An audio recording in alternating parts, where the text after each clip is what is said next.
एक वकील साहब थे, फिर कांग्रेस में आ गए, कांग्रेस पार्टी के संगठन में बहुत सारे उनको पद मिलते रहे, इंदिरा जी के नजदीक पहुंच गए। इंदिरा जी ने उनको राज्यसभा भेज दिया, 2 बार राज्यसभा में रहे, फिर राज्यसभा से इस्तीफा दे दिया अचानक से। राज शर्मा जी, इंदिरा जी ने बुलाया, बोले बेटा तुम इस्तीफा दे दो। बोले जी मैडम। इस्तीफा दे दिया, बोले तुम जहाज पकड़ो और असम पहुंचो। बोले क्या? बोले वही बताएंगे, एयरपोर्ट पे जो लेने आएगा वो बताएगा। बताया, बोले तुमको हाई कोर्ट में जज बनना है। बोले ठीक है, हम हाई कोर्ट चले जाते हैं। हाई कोर्ट चले गए, जज से चीफ जस्टिस हो गए हाई कोर्ट के, फिर रिटायर हुए।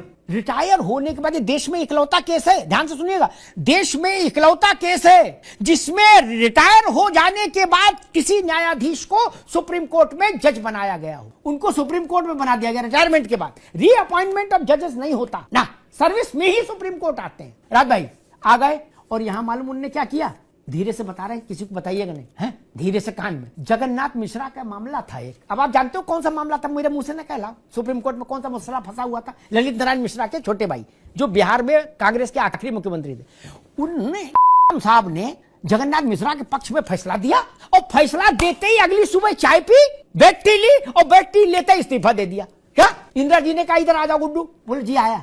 क्या? बोले फिर राज्यसभा चले जाओ। क्या? फिर राज्यसभा चले जाओ। ये क्या था? ऐसा सर्कस तो दुनिया में कहीं नहीं हुआ होगा मित्र, और हिंदुस्तान में भी ना उससे पहले हुआ ना उसके बाद हुआ। सर्वोच्च सर्कस, फैसले दिलाने के लिए जज बना दिया, और सवाल उन पर उठा जिनको राष्ट्रपति नॉमिनेट करे। आपने तो पार्टी के टिकट पर लोगों को राज्यसभा भेज दिया, लोकसभा लड़वा दी, और फिर जज बना दिया। गूगल पे देखिएगा, अनवरुल ऐसा कुछ है। बताइए, ऐसे ये होता था भाई देश में। इसलिए लोकतंत्र का शुद्धिकरण जरूरी है।